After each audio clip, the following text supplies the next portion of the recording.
Bonsoir Éric Bouillard. Bonsoir. En votre fonction de procureur de la République d'Ajaccio, aujourd'hui, vous êtes revenu sur les faits marquants de l'année écoulée, année de forte contestation, on l'a vu, de la part des magistrats et des avocats, contre notamment la fusion des tribunaux d'instance et de grande instance. Est-ce que vous comprenez leurs inquiétudes?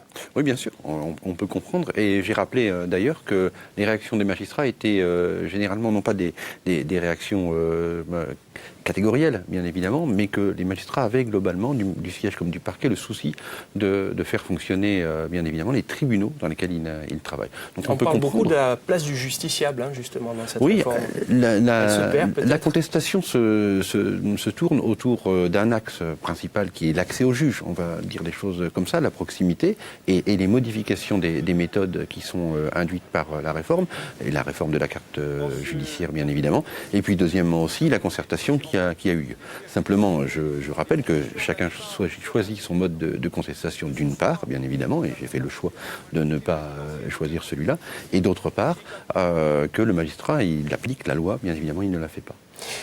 L'an passé, vous aviez fait une priorité du trafic, de la lutte contre le trafic de stupéfiants. La police judiciaire et la gendarmerie travaillent maintenant de manière conjointe sur ce type de dossier. A-t-on gagné en efficacité dans ce domaine ? Je le crois, mais on peut encore gagner en efficacité, bien évidemment. Ce que l'on sait aujourd'hui, c'est qu'avec la forte baisse des attentats, notamment de la délinquance organisée, même si le sujet reste d'actualité, on peut redistribuer aussi les enquêteurs, les services, et réorienter l'action des services vers ce qui touche directement la tranquillité publique, et les stupéfiants font partie. Et puis il y a ce que vous nommez la délinquance organisée. Vous preniez justement en exemple l'interpellation de 2 individus à Ajaccio en octobre, soupçonnés de préparer une action punitive contre un rival.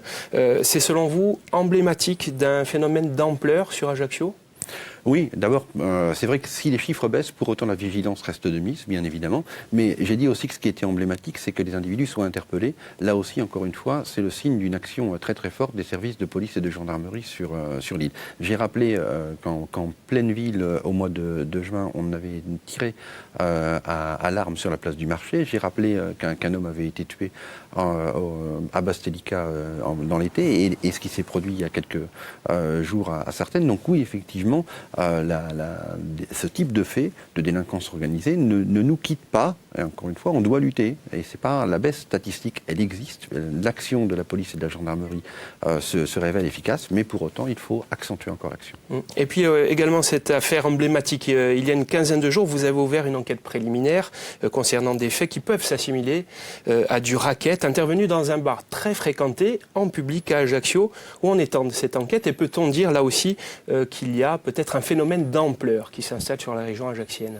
Alors on a ouvert une information judiciaire sur ce dossier. C'est toujours un peu compliqué de parler d'une affaire qui est en cours, mais là aussi cette affaire est emblématique, d'abord parce qu'elle concerne un commerce du bord de mer, et on le sait que ces établissements sont très très concernés, en tout cas attirent les convoitises, bien évidemment, parce que ça s'est passé avec armes, même si le mobile reste encore à préciser. On ne sait pas si on est dans du racket ou dans de la protection ou dans une action simplement crapuleuse, bien évidemment. Et puis, la réaction de la population a été, encore une fois, très taisante. La population était très taisante.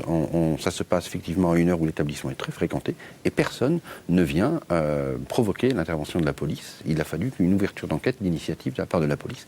Et c'est peut-être aussi, encore une fois, très illustrant de la peur que ces comportements peuvent engendrer dans la population.